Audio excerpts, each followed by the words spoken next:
menganggap baik diri, menganggap bersih diri, dan takjub dengan diri, itu merupakan sumber segala maksiat dan sumber sekalian sifat-sifat yang tercela.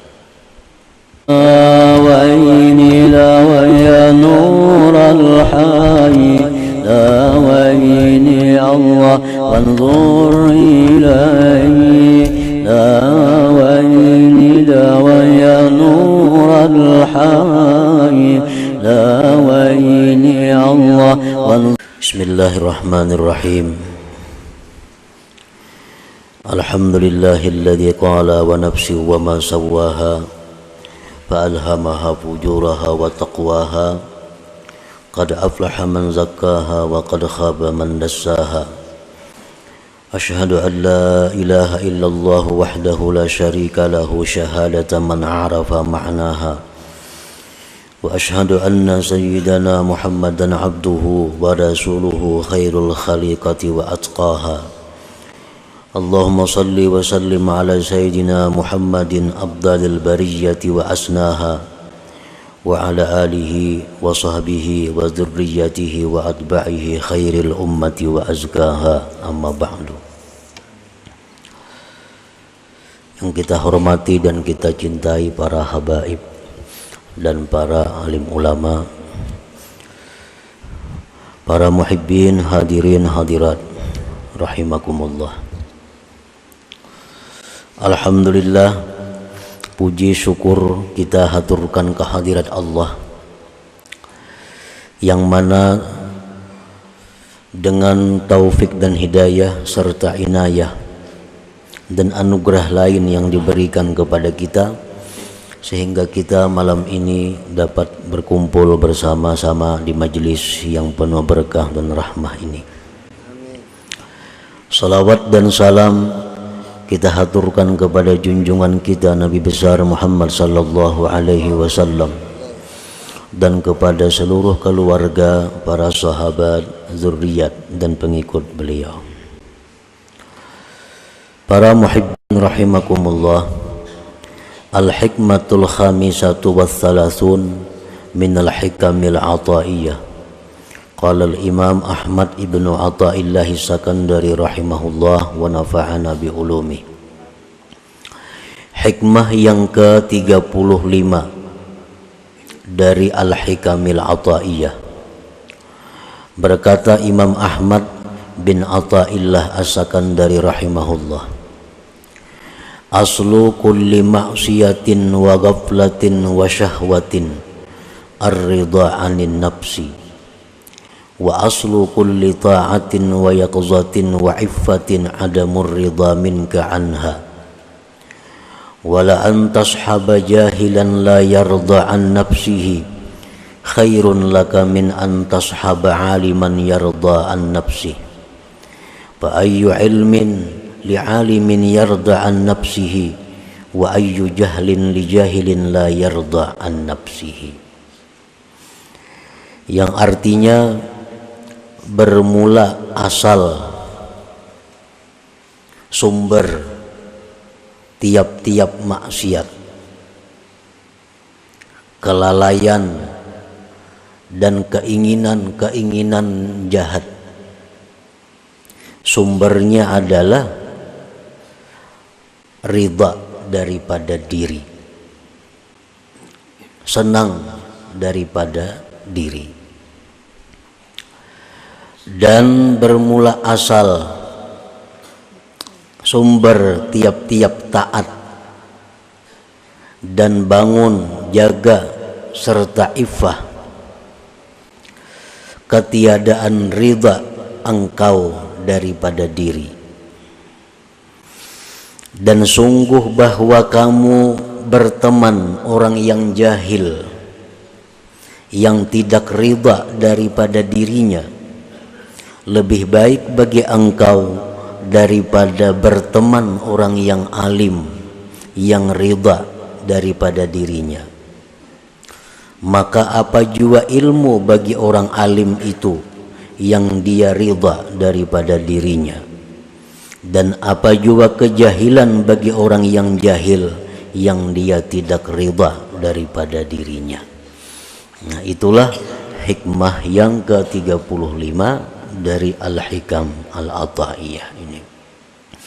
Para muhibbin rahimakumullah, maksudnya daripada hikmah yang ke-35 itu adalah istihsanun nafsi wa tazkiyatuha wa i'jabuha aslu kulli ma'siyah wa aslu jami'i sifatil mazmumat. Bermula menganggap baik diri, menganggap baik diri, menganggap bersih diri,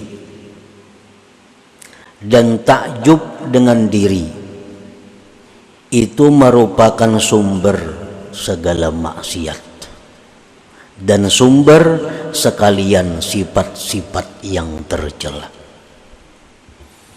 Kita merasa diri kita ini sudah baik, kita merasa diri kita ini sudah bersih. Nah, apabila kita merasa demikian itu, maka perasaan itu adalah merupakan sumber kemaksiatan dan sumber segala sifat-sifat yang tercela.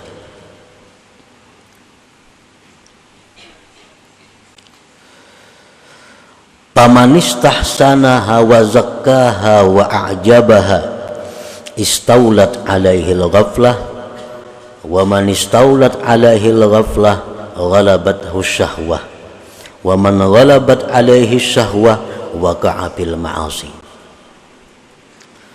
Barang siapa yang merasa sudah baik dirinya, merasa dirinya sudah bersih, maka berkuasalah atasnya kelalaian, kelingahan. Orang kalau sudah merasa dirinya baik, sudah merasa dirinya itu bersih, sudah merasa dirinya ini kada ada lagi penyakit, maka dia akan lalai daripada mengawasi dirinya. Dia akan malas menambah ilmu pengetahuan. Dia akan malas menambah amaliyah-amaliyah karena sudah menganggap dirinya baik. Orang yang merasakan dirinya sudah baik, orang yang merasa dirinya sudah bersih, dia akan lalai. Dan orang yang lalai itu dikalahkan oleh syahwat, oleh keinginan-keinginan yang negatif, yang tidak baik. Dan barang siapa yang dikalahkan oleh syahwatnya, oleh keinginan-keinginan jahatnya, maka dia pasti akan terjatuh di dalam kemaksiatan. Nah, para muhibbin rahimakumullah, Allah Subhanahu wa ta'ala berfirman, "Fala tuzakku anfusakum huwa a'lam bimanittaqa." Dengan tegas Allah berfirman, jangan kamu menganggap bersih diri kamu. Jangan merasa harat, jangan merasa sudah pa'alimnya, jangan merasa sudah pembanyaknya ibadah, jangan merasa tinggi ilmu. Allah yang tahu siapa-siapa orang yang takwa kepadanya itu. Nah, jadi memuji diri itu berarti adalah menganggap dirinya baik. Setiap orang yang memuji dirinya, maka berarti dia menganggap dirinya baik. Bila menganggap dirinya itu baik, maka orang ini pasti akan jatuh dalam kemaksiatan. Rasulullah sallallahu alaihi wasallam bersabda, "Salasun muhlikat." Ujar Nabi, ada 3 yang membinasakan. Salah satunya beliau menjawab, wa i'jabul mar'i binafsi. Takjubnya seseorang dengan dirinya sendiri. wa adamur ridha bin nafsi wa su'uz zanni biha wa tuhmatu biha aslu kulli ta'atin wa aslu jami'i sifatil mahmudat. Ketiadaan ridha dengan diri, dia merasa dirinya nih kada baik, dan buruk sangka dengan dirinya, buruk sangka dengan diri sendiri, dan tidak percaya dengan diri sendiri, itu merupakan sumber segala taat, sumber segala taat, dan sumber sifat-sifat yang terpuji. Kalau kita merasa kotor, kalau kita merasa banyak penyakit, kalau kita merasa diri ini hina, nah itu adalah sumber kebaikan, sumber segala sifat yang terpuji.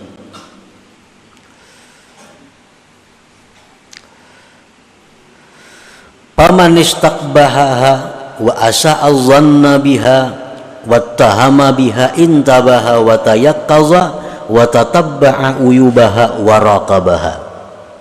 Barang siapa yang merasa dirinya itu jahat dan dia berburuk sangka dengan dirinya dan dia tidak percaya dengan dirinya, maka dia akan bangun, dia akan jaga, dan dia akan mencari penyakit-penyakit dirinya dan akan mengawasi dirinya. Dan itu adalah sumber segala ketaatan. Nah, para muhibbin rahimakumullah, jadi artinya bahwa kita ini disuruh memandang diri ini kotor, disuruh memandang diri kita ini banyak punya penyakit-penyakit rohani, dan memang banyak punya penyakit. Memang kita banyak punya penyakit-penyakit yang mesti diobati, yang mesti diawasi.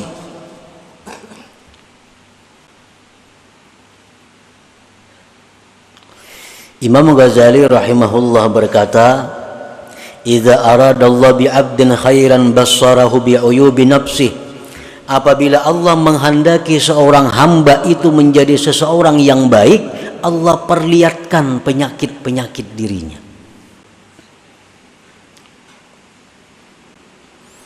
Penyakit kita, penyakit diri kita. Pertama misalnya tulul amal. Artinya tulul amal itu kita merasa bahwa kita ini hidup lebih lama lagi. Kita menyangka bahwa minggu depan kita masih hidup. Kita menyangka diri kita ini bulan depan masih hidup. Kita menyangka bahkan tahun depan masih hidup. Nah, ini adalah penyakit. Bila kita merasa bahwa kita ini bulan depan, minggu depan masih hidup, berarti itu penyakit diri kita. Penyakit. Dan penyakit ini merupakan penyakit dalam yang berakibat macam-macam. Kalau kita merasa masih lawas lagi hidup, satu, kita menunda-nunda tobat. Nah, itu akibatnya. Kayak orang panas dalam, akibatnya timbul sariawan, timbul rakungan sakit, timbul macam-macam. Nah, sama ini, orang yang merasa bahwa bulan depan, tahun depan masih hidup, satu, menunda-nunda tobat, kayak nagin tobat, menunda-nunda amal salih, menunda berbuat kebaikan, menunda menuntut ilmu. Nah, ini penyakit. Jadi kalau ada dalam diri kita penyakit yang namanya tulul amal, itu wajib hukumnya kita mengobati supaya jangan ada lagi tulul amal itu. Nah, itu pertama penyakit kita, tulul amal. Yang kedua, mungkin penyakit rata-rata kita adalah tamak. Tamak bid dunia wa qanaah bil akhirah. Tamak. Arti tamak itu adalah bahwa kita ini masih merasa kurang urusan-urusan harta duniawi merasa kurang. Apa yang sudah diberikan Allah selama ini kepada kita, kita merasa belum cukup dan selalu hendak menambah, nang bisa buah hendak dua, nang dua hendak tiga, tiga hendak empat. Nah, ini adalah uyubun nafsi, ini penyakit. Akibatnya apa? Orang yang punya penyakit tamak ini akibatnya banyak akibatnya. Satu, mau mengangkat embunuran. Batas tanah misalnya, di sini mau mengangkat. Nah, ini tamak. Kalau cukup lawan yang ada. Inya mengejar apa yang dicarinya walaupun dengan jalan yang haram untuk memenuhi targetnya. Nah, ini akibat penyakit yang ada pada diri kita, tamak. Otomatis orang tamak itu kikir karena takutan berkurang. Nah, kikir. Nah, dan itu ada pada diri kita. Jadi kalau kita menganggap bahwa diri kita ini baik, menganggap diri kita ini sudah bersih, menganggap diri kita ini mulia, padahal ada penyakit-penyakit seperti itu di dalam diri kita. Penyakit yang ada dalam diri kita lagi ada riya, itu sudah ada riya.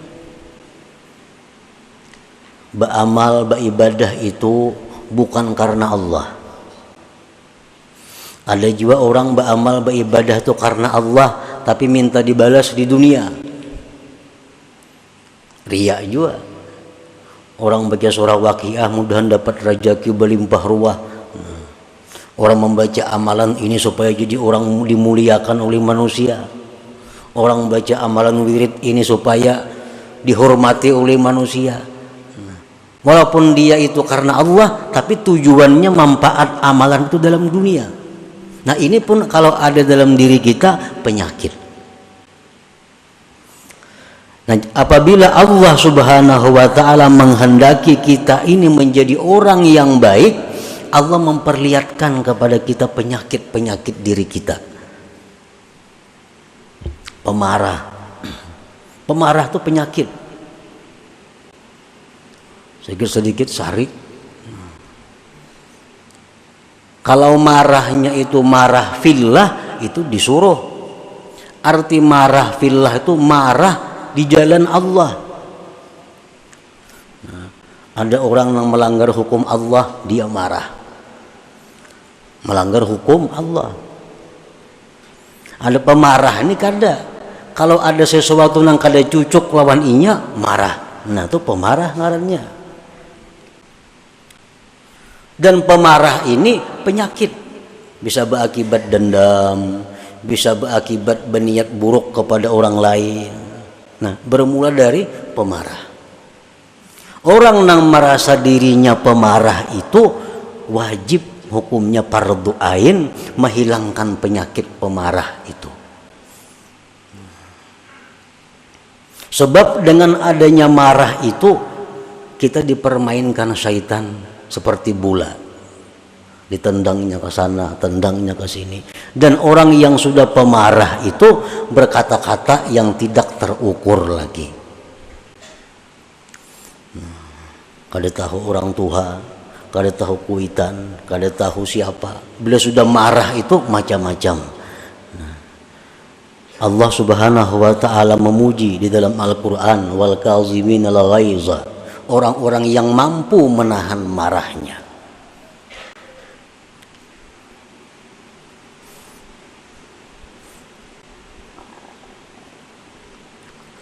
Nah, para muhibbin rahimakumullah, ada sombong dalam diri kita.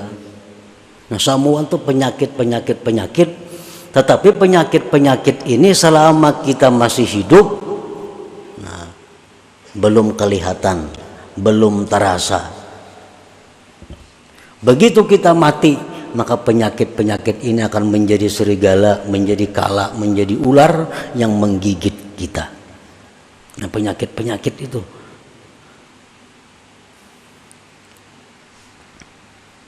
Apabila Allah Subhanahu wa taala menghendaki kita ini menjadi orang yang baik, Allah perlihatkan kepada kita tentang penyakit-penyakit diri kita. Jadi wajib kita nih berubat. Nah, kamana berubat lawan orang nang mengerti masalah itu. Pas'alu ahla dzikri in kuntum la ta'lamun. Nang mana pemarah berubat pang. Nah, ulun ini pemarah benar apa ubatnya nah? Napa ubatnya? Ulun ini pendendam, napa yuk ubatnya supaya ampih pendendam itu? Ulun ini tulul amal, napa yuk ubatnya supaya ampih tulul amal tuh macam apa caranya? Jarang orang ada yang berubat seperti itu. Kalau sakit pinggang, lu ancap dia mencari tukang urut kemana-mana. Nah, sakit awak cari obat itu ini. Padahal sakit-sakit jasmani ini begitu kita mati tamat penyakitnya. Begitu kita mati hilang sakit. Tapi kalau penyakit-penyakit rohani tadi begitu kita mati, nah disitulah mulai timbul penyakit. Marah berubah menjadi kala, dendam berubah menjadi ular, ini berubah menjadi serigala yang selalu menggigit menerkam kita. Dan itu berlaku sejak dicabutnya nyawa kita sampai kayaknya diperhitungkan oleh Allah Subhanahu wa ta'ala.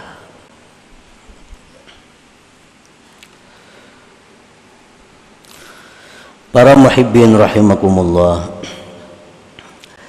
Qala Abu Habsin radhiyallahu anhu mundu arba'ina sanatan i'tikadi fi nafsi anna Allah yanzuru ilayya nadhara sukhti. Ujar Abu Hafs radhiyallahu anhu berkata, sejak 40 tahun aku ini berkeyakinan dalam diriku bahwa Allah itu marah kepadaku. Padahal ini orang wali, Abu Habsin radhiyallahu anhu. Ujar Sidin, sejak 40 tahun yang lalu aku tuh berkeyakinan dalam hatiku ini Allah tuh selalu marah kepadaku.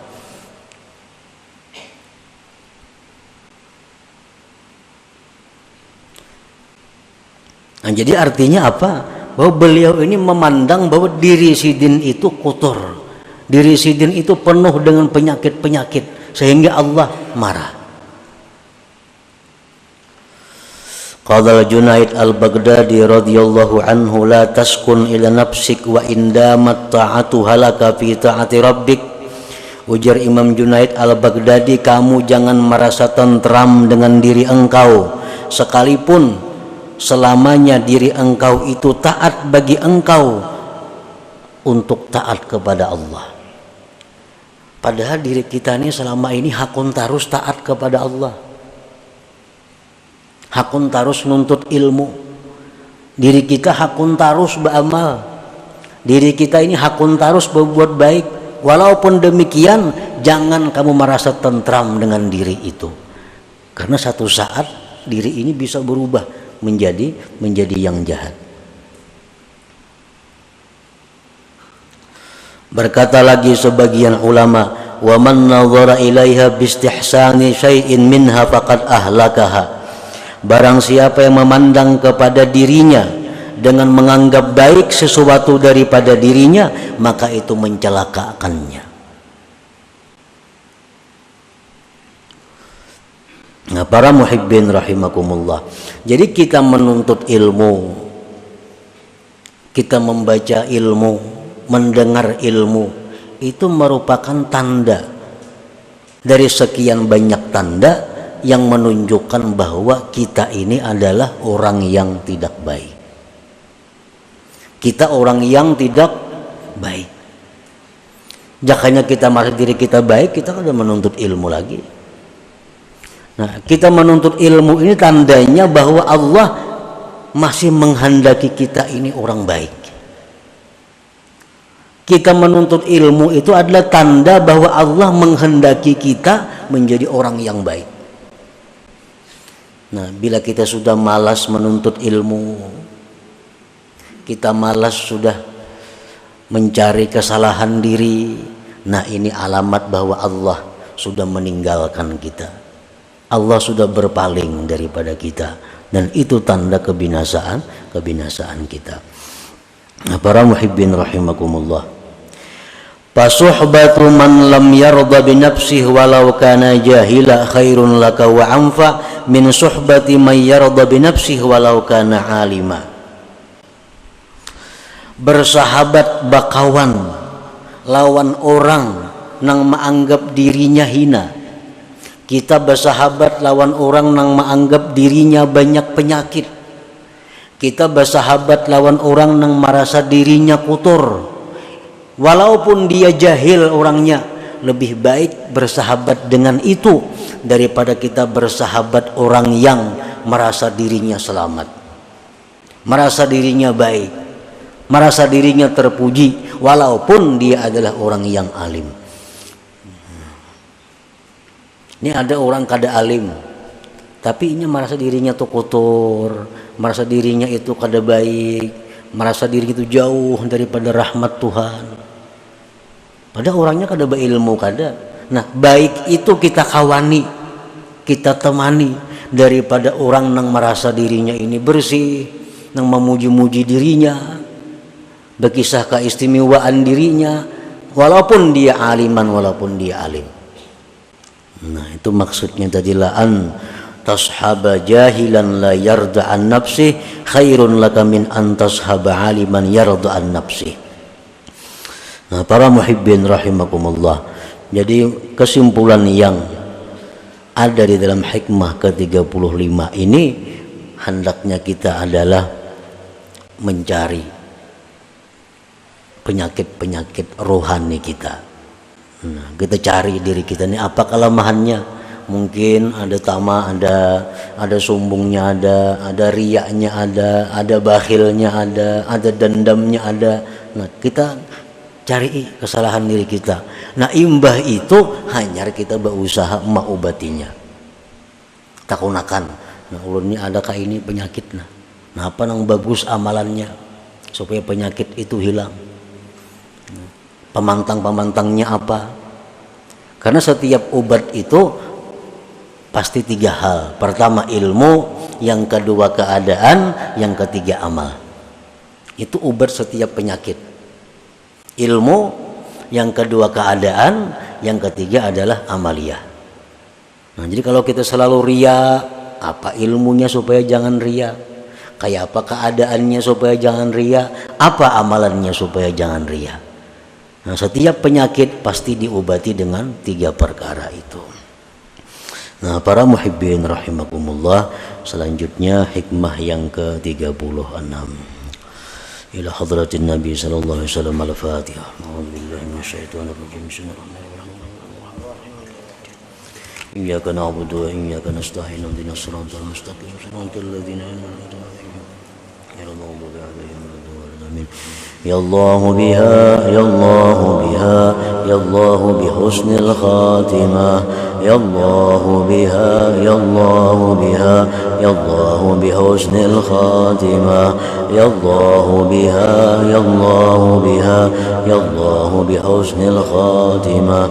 Faya ayyuhar rajul minhu syafa'atan, sallu alaihi wa sallimu taslima. Allahumma salli wa sallim يوم الدين لا ويل ويا نور الحي لا ويل ويا نور الحي لا ويل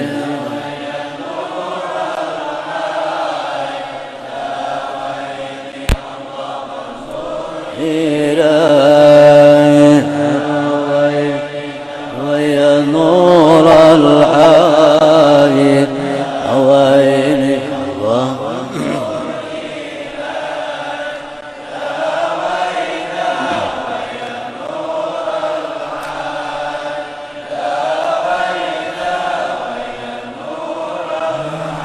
لأجري وأن ونلنا القبول شفاعة بيوم الدين لأجله ونلنا القبول شفاعة بيوم الدين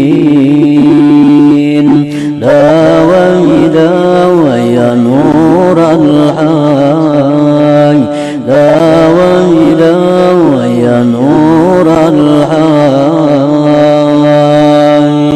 داويني يا نور الحي داويني يا الله وانظر إلي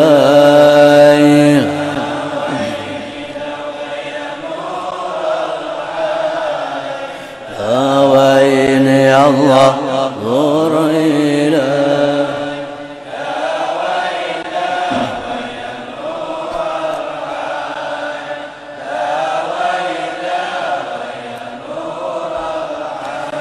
يا مكرم أنا المدام بمدحك